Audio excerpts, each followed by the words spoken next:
Geography के आज के इस वीडियो में हम लोग नहर के बारे में बात करेंगे। आपने जल निकाय के बारे में बहुत सुना होगा।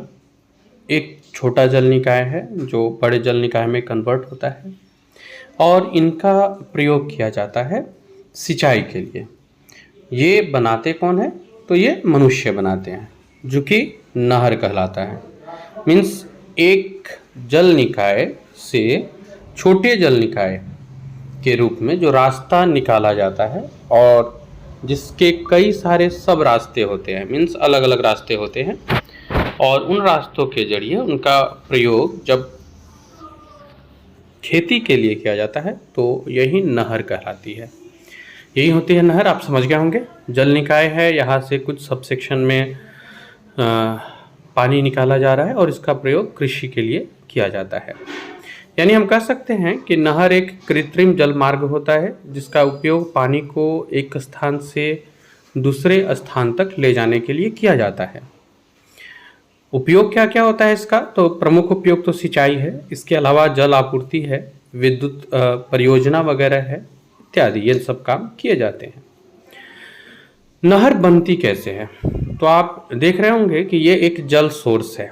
मान लीजिए कि पहाड़ से जल आया और बहुत बड़ी मात्रा में एक जगह जल आ रहा है। यहाँ से एक रास्ते के जरिए खेतों तक पहुँचाया जाए इसी पानी को छोटे क्वांटिटी में, और उसको एक रास्ता दे दिया जाए। मीन्स एक बड़े क्वांटिटी से पानी निकल रहा है और एक रास्ता लेते हुए छोटे क्वांटिटी में आगे की ओर बढ़ रहा है, इसी को नहर बोलते हैं। बगल में आप जो कैनल लॉक का तस्वीर देख रहे हैं, ये है कि कैसे नहर को प्रबंधित किया जाता है, मैनेज्ड किया जाता है। तो इसके लिए एक लॉक रहता है कि नहर का जो पानी है ये नुकसान ना करे। इसके लिए कई बार क्या होता है कि बारिश के कारण नहर में भी पानी बहुत अधिक बढ़ जाता है। तो ऐसे में इसको कब लॉक करना है, कब अनलॉक करना है, मीन्स इस मैनेजमेंट के लिए कैनाल लॉक का प्रयोग किया जाता है। तो आप ये समझ गए। ज़्यादातर नहर जो है वो उस क्षेत्र में बनाई जाती है जहाँ पानी का कोई अस्थायी स्रोत नहीं होता है और मिट्टी जो हो उपजाऊ हो और सिंचाई व्यवस्था अवेलेबल नहीं हो।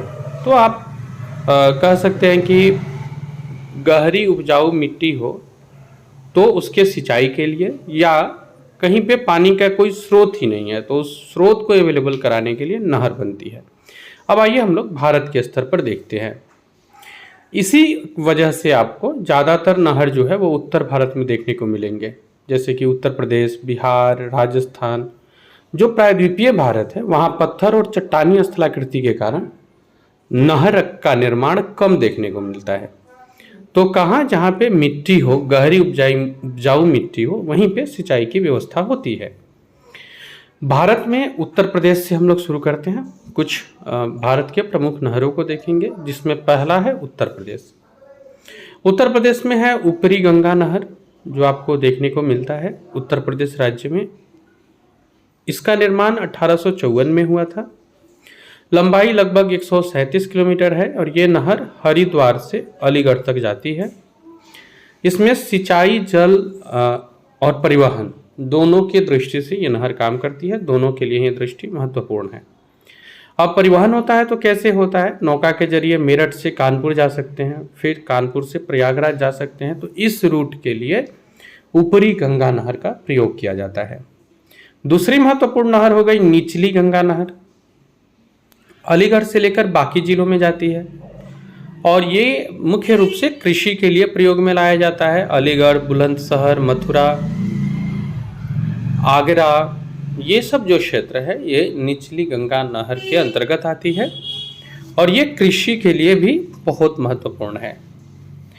उत्तर प्रदेश के नहरों में हम लोग तीसरा नहर देखते हैं, जो है शारदा नहर। ब्रिटिश काल में ही इसका निर्माण होता है। उत्तराखंड के जो चंपावत जिला है, यहाँ से शारदा नदी निकली हुई है और इसका विस्तार जो है वो 350 किलोमीटर है। उत्तर प्रदेश के सबसे लंबी नहरों में से इनकी गिनती होती है और ये कृषि विकास और आर्थिक विकास दोनों के लिए महत्वपूर्ण है। पीलीभीत, लखीमपुर खीरी, शाहजहांपुर, हरदोई, उन्नाव, लखनऊ, बाराबंकी, प्रतापगढ़, सुल्तानपुर, जौनपुर, आजमगढ़, गाजीपुर, प्रयागराज, वाराणसी, फैजाबाद, ये वो क्षेत्र है जहाँ ये सिंचाई अवेलेबल कराती है। चौथी नदी है पूर्वी यमुना नहर, जिसका निर्माण भी ब्रिटिश काल में ही हुआ और ये यमुना नदी से निकली है, कई जिलों तक फैली हुई है। सिंचाई क्षेत्र में ये काम करती है बुलंदशहर, हापुड़, गाजियाबाद, मेरठ, मुजफ्फरनगर और शामली इत्यादि में। समस्या क्या है, तो शहर में जो जल निकासी होती है उससे समस्याएं आती है।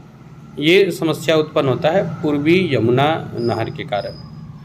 अब हम लोग एक बार उत्तर प्रदेश की नहरों में पांचवा नहर देखते हैं, आगरा जो है। 1874 में इसका काम पूरा हुआ और ओखला में यमुना नदी से निकलती है यह नहर। लगभग 230 किलोमीटर में है और ये कृषि के उत्पादन में एक महत्वपूर्ण भूमिका अदा करती है। कृषि के उत्पादन में वृद्धि करता है और कृषि के क्षेत्र के भी विकास में इसका योगदान होता है। आगरा, मथुरा, फरीदाबाद, भरतपुर, दिल्ली के कुछ हिस्से हैं जो सिंचाई क्षेत्र में आते हैं। तो ये उत्तर प्रदेश के नहर है। बेतवा नहर है जो उत्तर प्रदेश में है, ये एक बड़ी परियोजना का हिस्सा आप कह सकते हैं। केन बेतवा लिंक परियोजना बहुत महत्वपूर्ण होता है एग्जाम के दृष्टि से भी। तो केन बेतवा लिंक परियोजना का ये हिस्सा है बेतवा नहर। एक बार हम लोग केन बेतवा लिंक परियोजना को भी शॉर्ट में देख लेते हैं।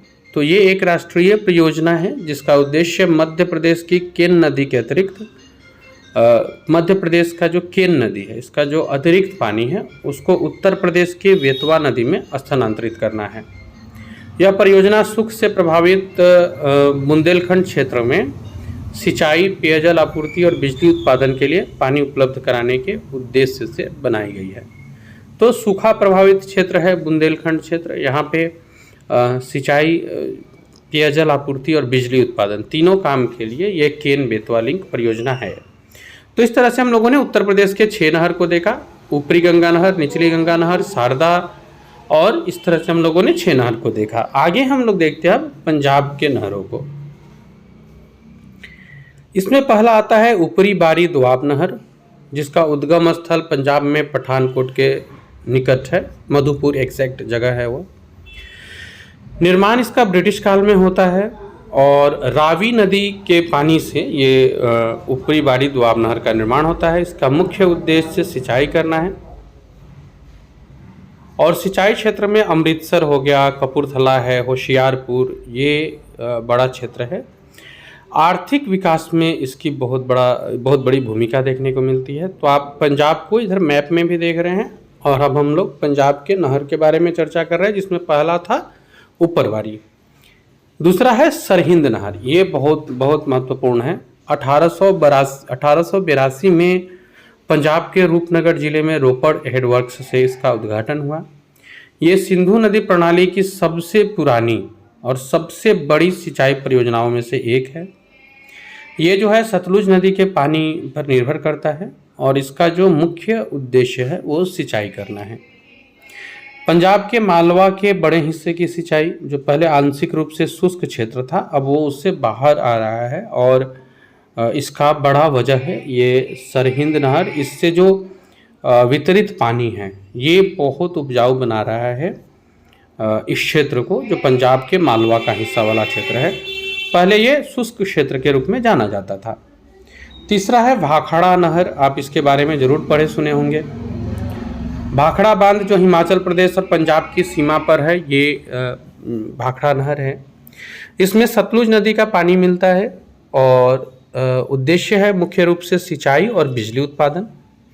लाभ मिलता है पंजाब, राजस्थान, हरियाणा, इनको भूमि को सिंचित करने में। कृषि उत्पादन में वृद्धि के साथ साथ आर्थिक विकास को भी बढ़ावा देती है। और ये जो भाखड़ा योजना है भारत की सबसे बड़ी सिंचाई परियोजना भी है। अगला है बिस्ट दोआब नहर। पंजाब राज्य में बिस्ट दोआब क्षेत्र में ये मिलता है। इसमें सतलुज में ब्यास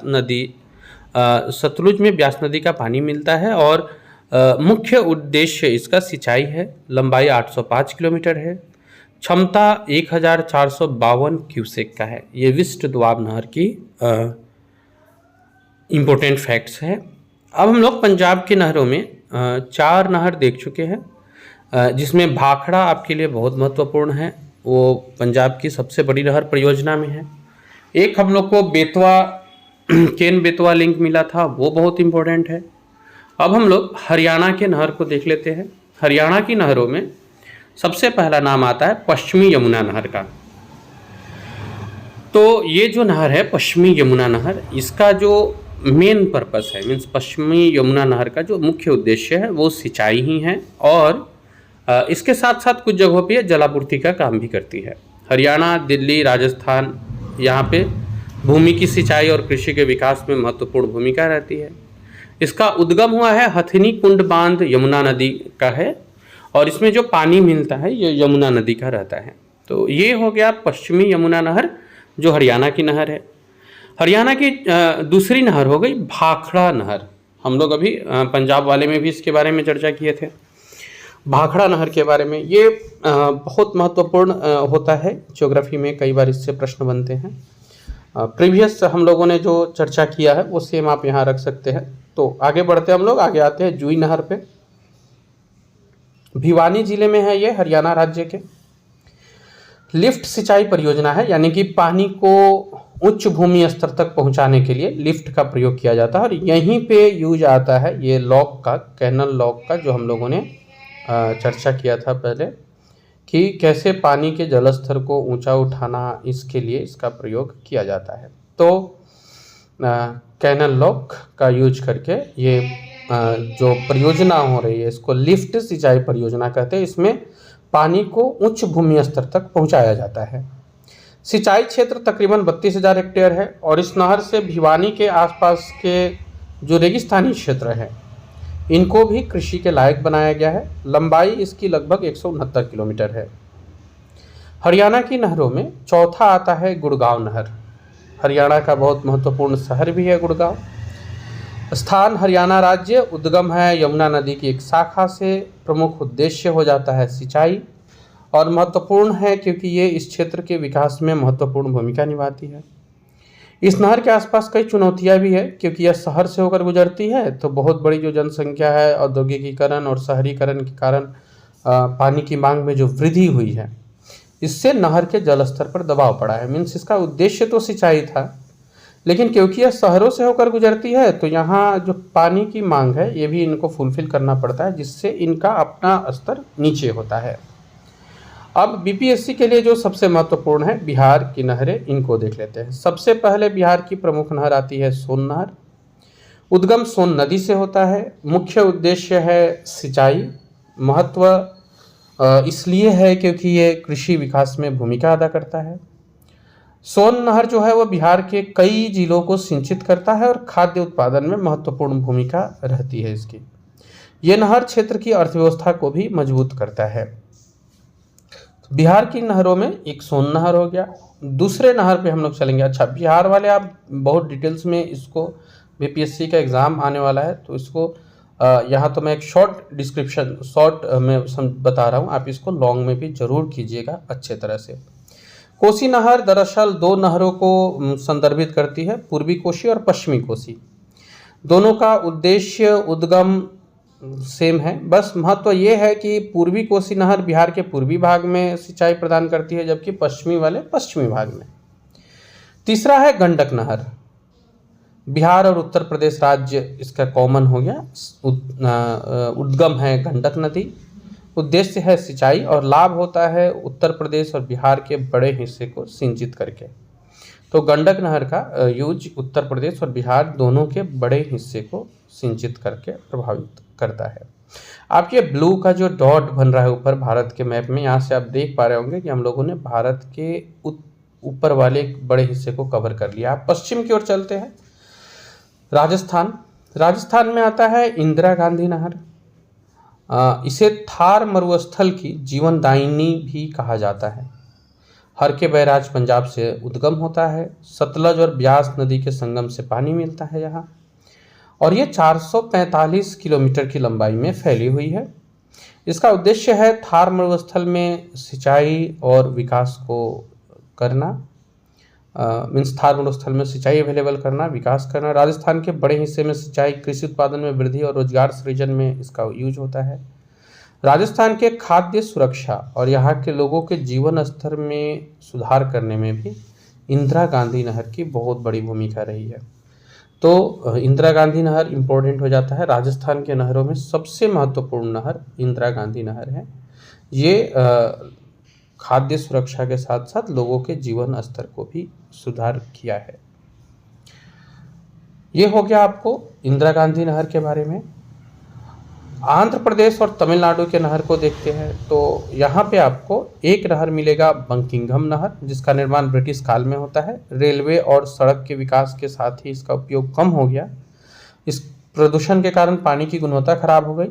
कुछ भागों में अभी यहाँ मछली पालन किया जाता है और इसका पुनर्निर्माण का कार्य भी चल रहा है। तो ये आपने नीचे देखा आंध्र प्रदेश और तमिलनाडु के नहर को, जिसको नीले रंग से संदर्भित किया गया है मैप में। तो ये फ्रेंड्स थे जो महत्वपूर्ण नहर की चर्चा हम लोग कर रहे थे। इसमें आप बिहार, हम लोगों ने उत्तर प्रदेश, पंजाब, हरियाणा, राजस्थान, आंध्र प्रदेश और तमिलनाडु के नहरों को देखा। ऐसे ही इम्पोर्टेंट वीडियो मैं लगातार लेकर आते रहूँगा आपके लिए। और बीपीएससी 70वीं के पहले तक तो बीपीएससी इम्पोर्टेंट जितनी वीडियो, जितने टॉपिक्स है, सबको कवर करने का प्रयास है। आप चैनल को सब्सक्राइब करके जुड़ जाइए अगर आप नए हैं तो, और ऐसे लोग जो इस तरह की जानकारी रखना चाहते हैं या तैयारी करते हैं उन तक शेयर कर दीजिए। फिलहाल इस वीडियो में इतना ही, मिलते हैं।